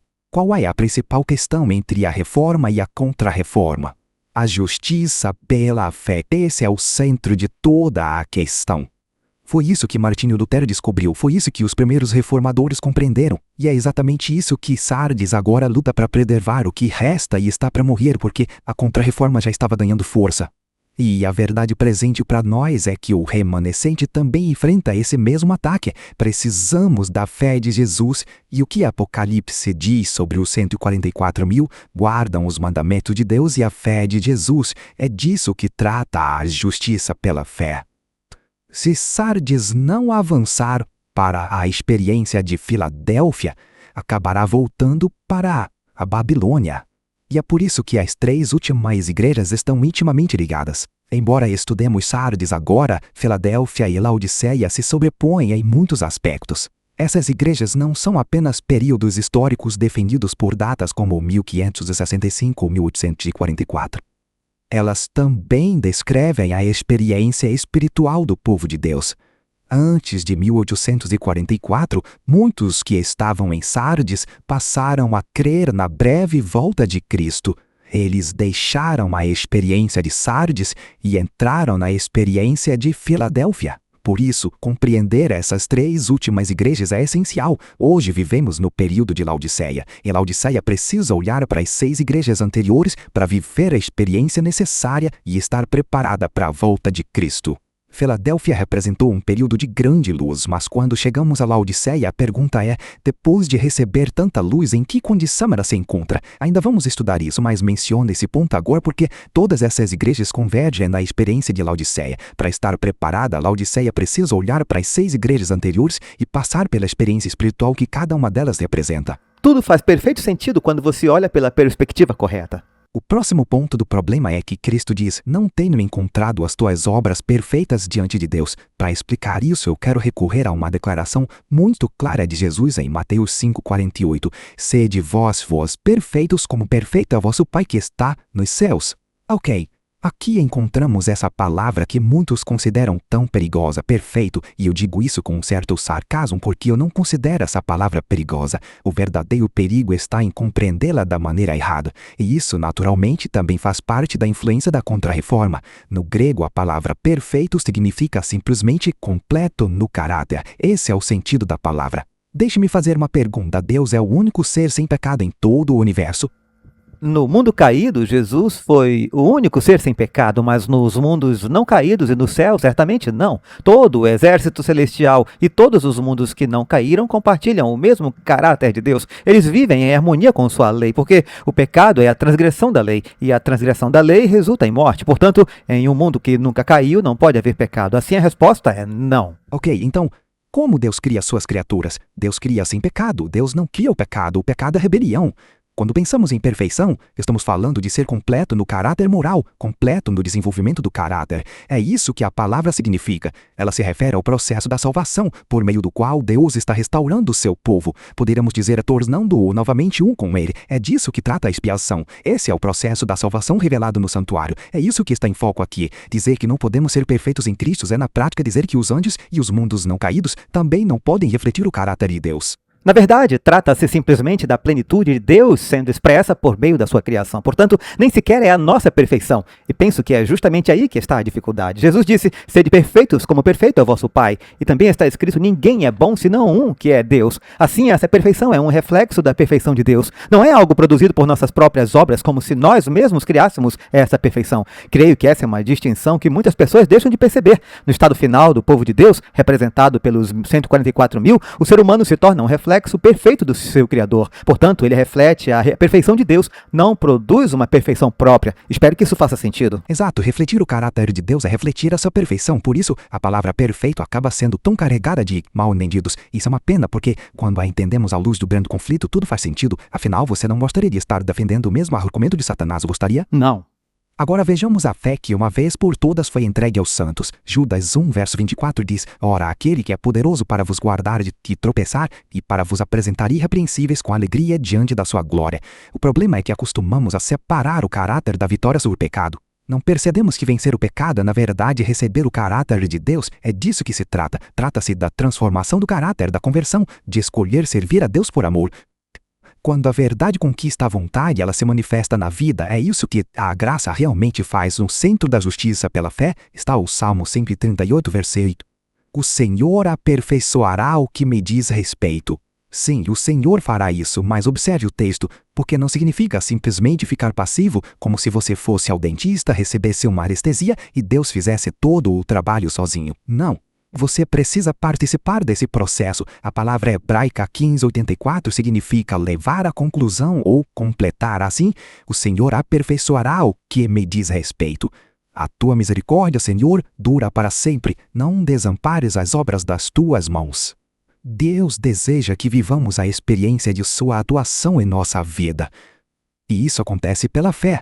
As 6 primeiras igrejas estão preparando a 7ª igreja para enfrentar esse desafio no juízo. Andrew, você tem falado bastante sobre a justiça pela fé. E isso me fez lembrar daquela declaração sobre Jesus. Ele é o autor e consumador da nossa fé. Se Cristo não puder completar essa obra da fé em mim, então ele não seria o consumador da fé. E não é isso que a Bíblia ensina. A Bíblia ensina que ele realizará essa obra em minha vida se eu permitir. É isso mesmo, exatamente. E a palavra permitir é muito importante porque Deus não age contra a vontade humana. Ele não força a consciência. Por isso, tudo depende de uma entrega completa e de um desejo sincero de mudar. E mesmo que você ainda não tenha esse desejo, peça-o a Deus. Esteja disposto a dizer, Senhor, estou disposto a ser tornado disposto. E essa é uma distinção importante. Quando observamos os relatos de cura na Bíblia, percebemos que Deus muitas vezes agia de acordo com o nível de fé da pessoa. A mulher acreditava que se apenas tocasse nas vestes de Jesus seria curada. Será que ela realmente precisava tocar em suas vestes ou era só a forma como sua fé se expressava? Já o centurião disse, basta uma palavra, e apenas com a palavra o milagre aconteceu. Assim, Deus atua em nossa vida na medida em que lhe permitimos agir. Se acreditamos que existem limites para a vitória que ele pode realizar em nós, esses limites existirão, não por causa de Deus, mas por causa da nossa incredulidade. E esse é um padrão que vemos repetidamente nas Escrituras. Por isso eu prefiro crer na declaração de Jesus. Aos homens isso é impossível, mas a Deus tudo é possível. Essa promessa abre o caminho para que a vitória seja alcançada pelo poder de Deus. O grande desafio é abandonar nossas próprias ideias e estar disposto a dizer, Senhor, torna-me disposto a estar disposto. Essa é muitas vezes a minha própria oração. A limitação não está no poder de Deus, mas na medida da nossa fé ou da nossa incredulidade. Exato, uma fé do tamanho de um grão de mostarda pode mover montanhas. Agora vamos ao conselho. Até aqui vimos qual era o problema da igreja. Ela não estava vigiando, não estava prestando atenção ao que Deus dizia, nem mesmo quando era repreendida. E Deus declara que deseja que seu povo seja perfeito em caráter. Ele quer que recebamos o seu caráter e permitamos que ele seja o autor e consumador da nossa salvação. Agora vejamos o conselho à igreja em Apocalipse 3, versos 3 e 4. Lembra-te, pois, do que tens recebido e ouvido, guarda-o e arrepende-te. Se, portanto, não vigiares, virei sobre ti como ladrão, e não saberás a que hora virei sobre ti. Tens, contudo, em Sardes, algumas pessoas que não contaminaram as suas vestes e andaram comigo vestidos de branco, pois são dignas.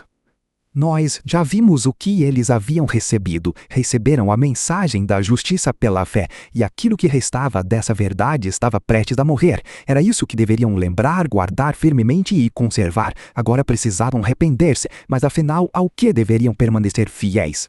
Batalhai diligentemente pela fé que uma vez por todas foi entregue aos santos. Essa fé não foi entregue apenas a Martinho Lutero quando ele subia de joelhos à escadaria.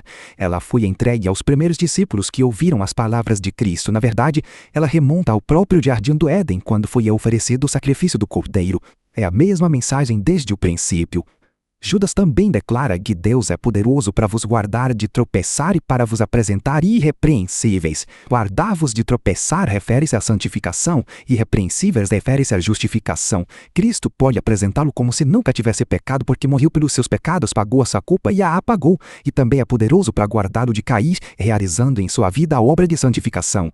O texto não diz continue caindo, não se preocupe, Cristo continuará pagando por isso. Pelo contrário, ele diz que Cristo é poderoso para guardá-lo de cair, para impedir que você continue vivendo no pecado. Se o perdão fosse uma autorização para continuar pecando, essas duas ideias não apareceriam separadamente. Guardar-vos de tropeçar e vai e não peques mais. O próprio Jesus também disse, se me amais, guardareis os meus mandamentos. E ainda, quem diz que permanece nele deve andar como ele andou. Além disso, declarou que a sua verdadeira família é formada por aqueles que ouvem a vontade de Deus e a praticam.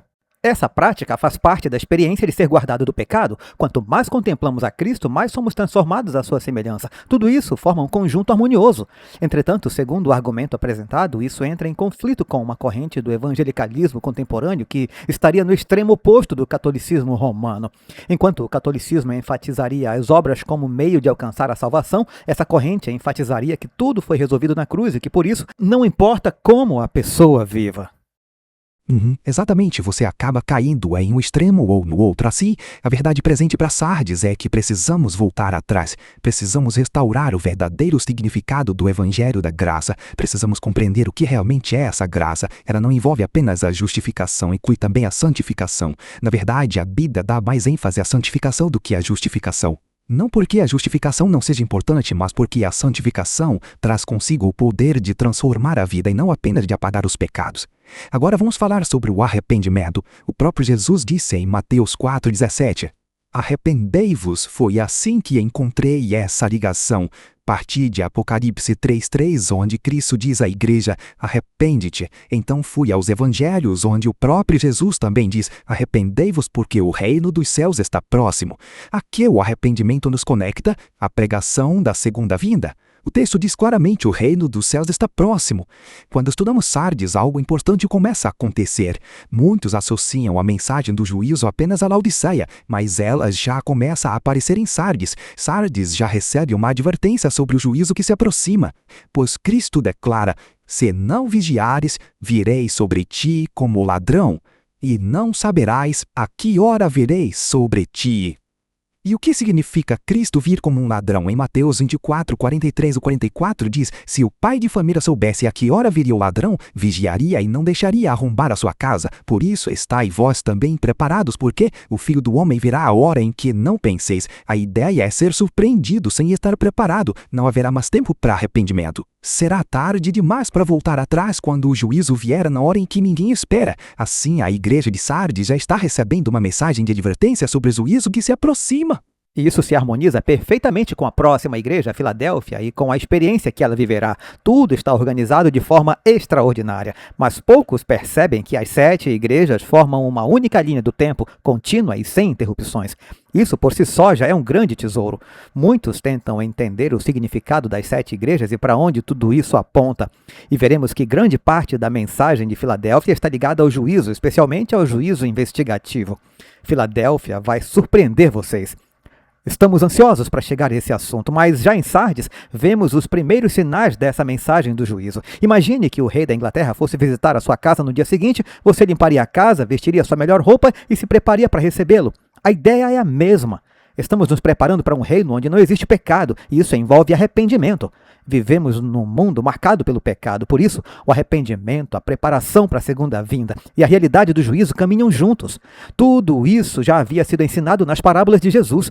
Em outro momento, veremos a parábola das bodas para entender o que ela revelou aos judeus e o que também revela aos cristãos de hoje. Deus tem repetido essa mensagem continuamente. Ela não é uma nova luz. Como você disse, trata-se de redescobrir o que Deus sempre quis ensinar e compreender como isso se aplica ao tempo em que vivemos.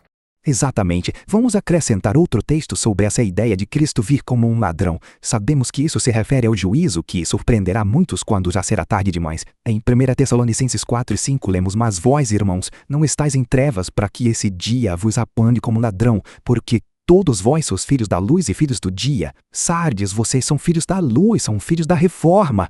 Essa é a mensagem para Sardes. Vocês tiveram um passado glorioso. Têm nome de que vivem, mas estão mortos. Conservem o que resta.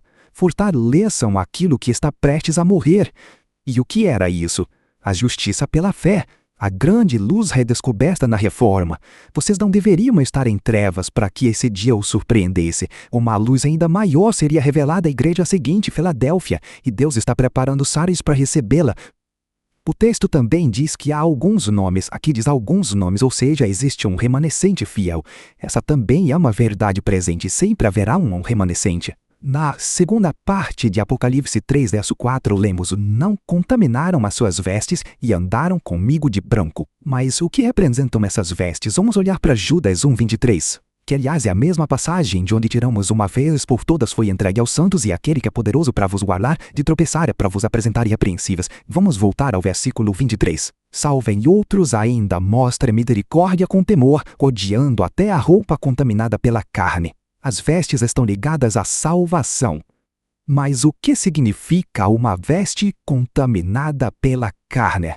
Romanos 8:13 responde: Se viverdes segundo a carne, morrereis, mas se pelo Espírito mortificardes os feitos do corpo, vivereis. Há dois caminhos: viver segundo a carne ou viver segundo o Espírito. Romanos 8 mostra justamente essa transição do homem convicto em Romanos 7 para o homem convertido, que agora vive pelo poder do Espírito. Paulo apenas desenvolve esse pensamento no verso 13, contrastando a vida segundo a carne com a vida segundo o Espírito. Assim, uma veste manchada pela carne é, na verdade, uma veste manchada pelo pecado. Portanto, mantenham suas vestes sem contaminação. Não contaminaram as suas vestes, andaram comigo vestidos de branco. Agora vamos ligar isso a Apocalipse 16:15. Eis que venho como ladrão. Bem-aventurado aquele que vigia e guarda as suas vestes, para que não ande nu e não se veja a sua vergonha. Andar nu ou andar vestido de branco representa uma maneira de viver. E como vivemos? Vivemos pela fé. Vivemos uma vida santificada pela fé. A verdade presente é que o juízo virá num tempo que não conhecemos. E podemos facilmente nos tornar como Sardes. As vestes contaminadas precisam ser purificadas. Agora vamos prosseguir falando sobre o significado de andar com Cristo vestido de branco. Em Efésios 5, versos 26 a 27, está escrito que Cristo santifica e purifica a igreja pela lavagem da água, pela palavra, para apresentá-la a si mesmo como uma igreja gloriosa, sem mancha, nem ruga, nem coisa semelhante, porém santa e sem defeito. Essa é a lavagem da água pela palavra. Agora, a lavagem de água pela palavra, em Romanos 4:3, lemos: Pois que diz a Escritura? Abraão creu em Deus e isso lhe foi imputado para justiça. É crer na palavra de Deus. O justo vive pela fé. Portanto, não se trata apenas de ter os pecados perdoados pela fé. Trata-se também de viver uma vida justa pela fé. Isso também mostra que a justiça pela fé já existia antes mesmo de Abraão. Isso mesmo, desde o princípio no Jardim do Éden. Assim, andar vestido de branco representa viver uma vida de santificação. Deus está purificando e preparando sua igreja. Ele perdoa seus pecados, santifica seu povo e o prepara para o juízo. Tudo isso está preparando o caminho para Laodiceia. Sardes precisava dessa mensagem porque estava saindo da reforma. Estava se esquecendo da justiça pela fé, voltando às tradições, ao denominacionalismo e à fragmentação, enquanto a contra-reforma ganhava força. Sua vida espiritual tornava-se vazia sem o poder para vencer o pecado.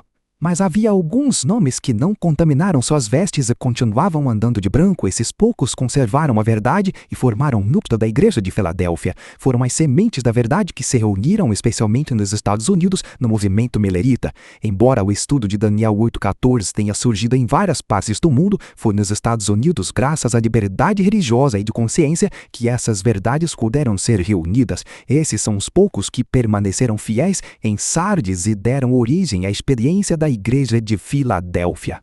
Vale a pena destacar que a água também é um símbolo do Espírito Santo, assim como o azeite representa o Espírito nas lâmpadas, e a água também o representa. Por isso, a expressão lavagem de água pela palavra aponta para a atuação do Espírito Santo em nossa vida. É Ele quem trabalha continuamente em nós, purificando nosso coração e nossa mente do pecado, conduzindo-nos para longe da tentação e fortalecendo-nos. E, como vimos em nossos estudos, haverá um falso movimento do Espírito Santo no tempo do fim. Mais adiante faremos uma análise detalhada do muro do edifício do Conselho da ONU, que, segundo essa interpretação, apresenta esse plano em desenvolvimento. Nele aparece uma criança segurando uma pomba, o que acredito representar um falso Espírito Santo acompanhando um movimento de aparência inocente. Por isso a imagem de uma criança, mas se não fala de acordo com a palavra, esse movimento é perigoso. Aqui temos o verdadeiro, mas a falsificação também apresentará algo que parecerá ser um movimento guiado pelo Espírito Santo. Agora chegamos à promessa, a próxima parte da carta. Ela está em Apocalipse 3, verso 5. Mais uma vez aparece a ideia das vestes brancas.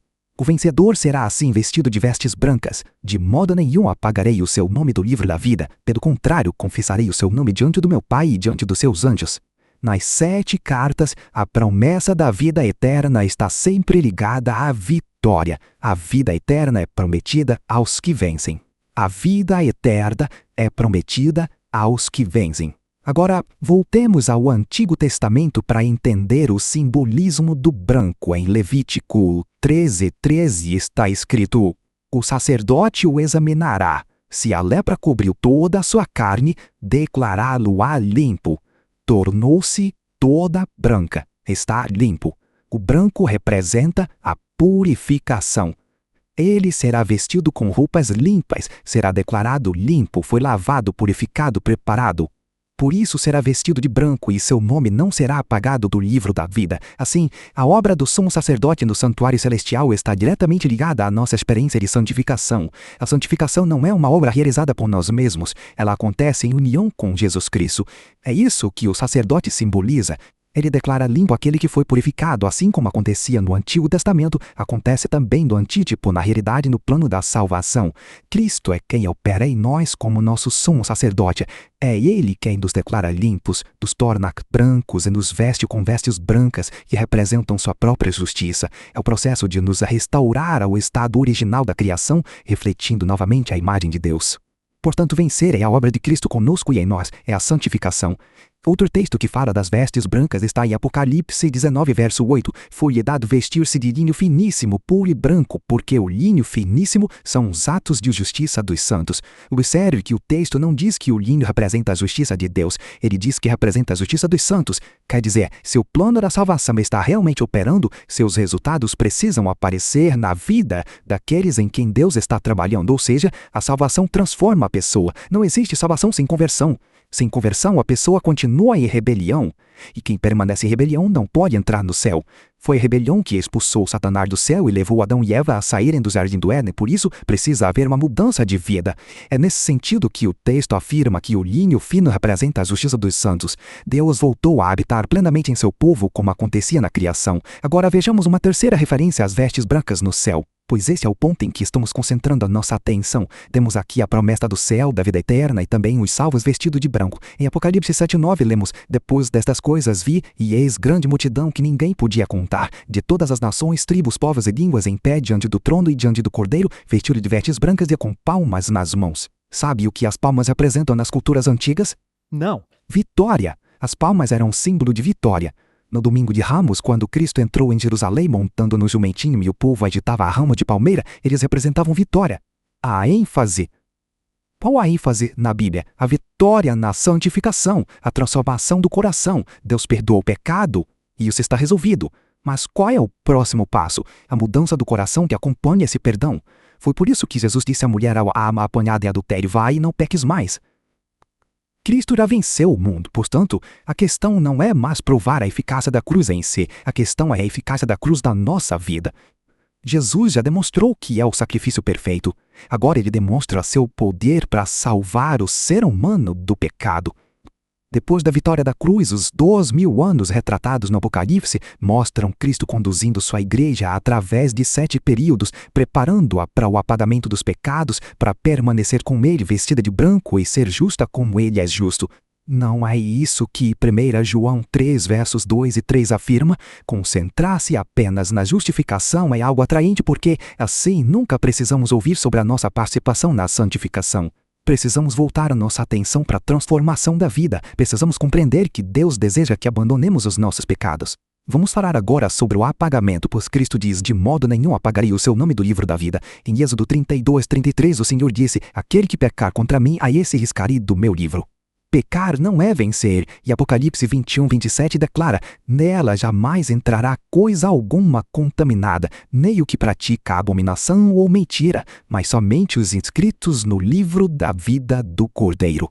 Portanto, no apagamento dos pecados no dia da expiação, uma de duas coisas acontecerá. Ou os pecados serão apagados de sua vida, ou se você decidir continuar retendo esses pecados, então seu nome também será apagado. Seu nome também será apagado, de um modo ou de outro o pecado será eliminado. Cristo abriu um caminho para que abandonemos o pecado. Não só confessá-lo, mas nos arrependemos dele, sentir verdadeira tristeza segundo Deus e desejar uma transformação do coração. Esse é o plano da salvação. A santificação é o processo pelo qual Deus nos prepara para o céu. Por isso a ênfase da mensagem a Sardes está naquele que possui os 7 Espíritos de Deus. Aquele que assina essa carta é quem tem o poder de transformar a vida. É por isso que Apocalipse 3,4 afirma que eles andarão comigo vestidos de branco porque são dignos. Porque têm a justiça de Cristo. São as suas vestes, não apenas cobrindo os pecados, mas transformando a vida. Assim, a mente e o coração originais que Deus deu a Adão e Eva na criação são restaurados. Pensando aqui, o próprio Jesus disse isso. No Sermão do Monte ele disse: bem-aventurados os que têm fome e sede de justiça, porque serão fartos. E também, buscai, pois, em primeiro lugar o reino de Deus e a sua justiça, e todas essas coisas vos serão acrescentadas. Parece que muita gente deseja a vida eterna, mas não a justiça. Quer continuar vivendo da mesma maneira, e é isso que, segundo essa perspectiva, muitas sociedades prometem. Um caminho oculto para a vida eterna sem Deus, em contraste com o caminho público e aberto para a vida eterna com Deus. Muitas vezes o que se rejeita é justamente o aspecto da justiça. Querem Deus, mas sem a sua justiça. Mais um texto sobre o apagamento dos pecados, Salmos 51, versos 1 e 2. Tem misericórdia de mim, ó Deus, segundo a tua benignidade, segundo a multidão das tuas misericórdias, apaga as minhas transgressões, lava-me completamente da minha iniquidade e purifica-me do meu pecado. Então vemos o contraste. Em vez de ter o nome apagado do livro da vida, o que Cristo não promete ao vencedor, o que deve ser apagado são as nossas transgressões. Então a verdade presente para nós é que devemos nos preparar para que os nossos pecados sejam apagados enquanto ainda vivemos. Essa é a condição para a qual precisamos estar preparados. Então, como podemos ser como Sardes hoje? Podemos ter recebido a grande luz surgida após 1844, compreender o santuário celestial e saber que Cristo entrou no lugar santíssimo. Podemos carregar o nome daqueles que aceitaram essa mensagem de Daniel 8,14, mas ao mesmo tempo não viver a experiência da santificação. Não viver a realidade do santuário. Podemos nos afastar dessas verdades, deixando que apenas um pequeno remanescente dela permaneça quase morto. Estamos permitindo que a Contra-Reforma exerça sua influência, permitindo que nos afastem dos nossos princípios, permitindo permanecer apegados ao pecado. Grande parte dessa responsabilidade é nossa, e é exatamente isso que encontramos em Laodiceia. Esse é o efeito do enfraquecimento ao longo do tempo. No fim, a questão volta para o próprio povo de Deus, e não apenas para o poder do inimigo. Temos poder para vencer, porque essa força vem de Deus, não de nós. O problema é que muitas vezes somos mornos diante dessa realidade. Exatamente. Para mim, a verdade presente em Sardes é muito clara. Agora, vamos à próxima parte da promessa quando Cristo diz: confessarei o seu nome diante de meu Pai. Há uma condição ligada a essa promessa. Se procurarmos outros textos sobre confessar alguém diante do Pai, encontraremos o mesmo princípio. Em Mateus 10:32, Jesus diz: todo aquele que me confessar diante dos homens, também eu o confessarei diante de meu Pai que está nos céus. Portanto, se Apocalipse 3:5 traz essa promessa e o Espírito Santo não é o autor da confusão, ela precisa estar em harmonia com Mateus 10:32. Assim, para que Cristo nos confesse diante do Pai, o que ele nos pede?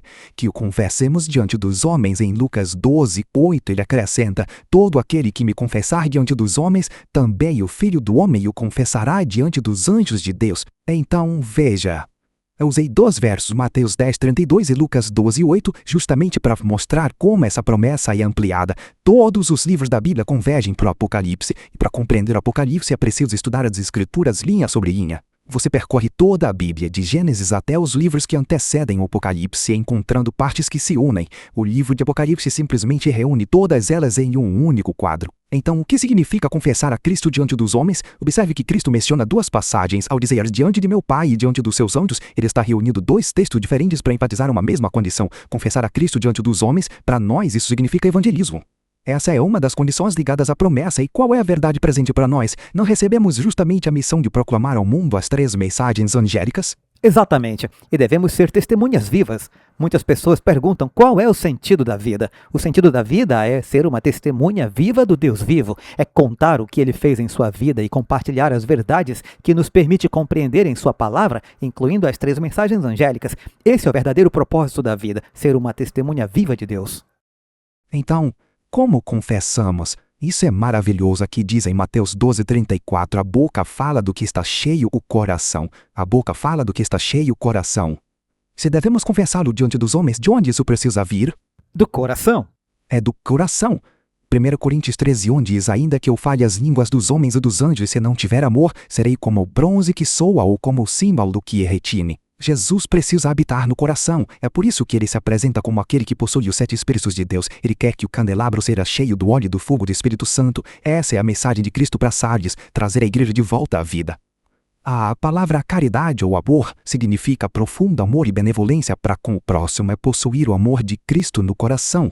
As 3 mensagens angélicas são uma mensagem do amor de Deus e não é possível proclamá-las de forma verdadeira se elas não brotarem do coração. O amor não é a mensagem em si, ele é a condição que deve acompanhar a mensagem, é o que confirma a sua autenticidade. Mostra que o amor de Deus está presente porque transformou a vida de quem a proclama e essa transformação vem do coração. Muito bem colocado. Eu acho que isso oferece uma visão muito completa da igreja de Sardes. Poucos estudam esse tema com esse nível de profundidade. Muito obrigado por compartilhar. Eu tenho apenas mais um ponto para encerrar. É justamente o encerramento da carta em Apocalipse 3:6. Quem tem ouvidos, ouça o que o Espírito diz às igrejas. É aquele que possui os 7 Espíritos de Deus quem fala conosco. Em Lucas 22:32, Jesus diz: eu roguei por ti, para que a tua fé não desfaleça, e tu, quando te converteres, fortalece os teus irmãos. Sardes precisava de conversão, nós também precisamos, e precisamos fortalecer nossos irmãos a mensagem da justiça pela fé. Exatamente, esse é o ponto principal. Depois da conversão, você não pode guardar essa experiência apenas para si. É preciso fortalecer os irmãos. É para isso que existe o corpo de Cristo. A cada igreja que estudamos, fica ainda mais claro como a sua mensagem se aplica ao tempo em que vivemos. Elas nos mostram os perigos, as bênçãos e os exemplos que precisamos seguir. Pessoalmente, eu sinto que eu estou compreendendo cada vez melhor como será o tempo do fim, justamente porque cada igreja acrescenta uma parte desse quadro. E não podemos permitir que a mensagem da justiça pela fé seja sufocada, seja por influências externas, seja dentro da própria igreja. Sei que hoje há muitas pessoas resistindo a essa mensagem, mas podemos confiar que Deus a concedeu por um propósito. Ela fará parte do alto clamor quando essas questões forem plenamente esclarecidas. Ao mesmo tempo, quanto mais compreendermos essa mensagem, mais precisamos olhar para Cristo e observar como Ele a apresentou com amor. Porque se não fortalecermos os nossos irmãos, inclusive aqueles que hoje discordam de nós, não teremos nada diferente do Espírito do que está do outro lado do conflito. Pode haver grande poder, mas sem amor, ternura, mansidão, alegria e esperança, sem disposição para perdoar aqueles que hoje se opõem a nós, tudo perde o sentido. Creio que veremos exatamente esse espírito na igreja de Filadélfia, o amor fraternal.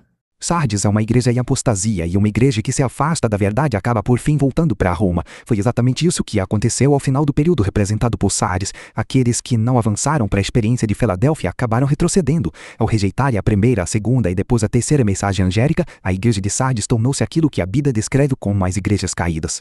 Exato, e eles não seguiram Cristo para o lugar santíssimo do santuário celestial, assunto que estudaremos no próximo episódio. A todos os irmãos e irmãs que chegaram até aqui, muito obrigado. Estamos muito animados para continuar aprofundando esse tema. Também estamos preparando estudos bíblicos gratuitos que em breve serão disponibilizados. Compartilharemos mais informações no momento oportuno. Vamos encerrar com uma oração. Pai Celestial, com um coração humilde, nos colocamos diante de Ti em nome de Jesus. Nós te agradecemos pela compreensão que nos concedeste e pela oportunidade de compartilhar aquilo que recebemos exatamente como Tu nos orientaste em Tua palavra. Anunciar a verdade, proclamar a palavra de Deus e o seu poder e ajudar nossos irmãos e irmãs a compreenderem onde estamos na corrente do tempo. Agradecemos por nos concederes a fé de Jesus, um dom que somente Tu podes dar. Concede-nos essa fé para que possamos caminhar com a ternura, o amor e a alegria que Cristo oferece, mas também com a firmeza de princípios e de verdade, permanecendo separados de um mundo de erro. Obrigado por essa bênção, que todos os que ouvirem essa mensagem a recebam com alegria e coração disposto. Te agradecemos em nome de Jesus. Amém.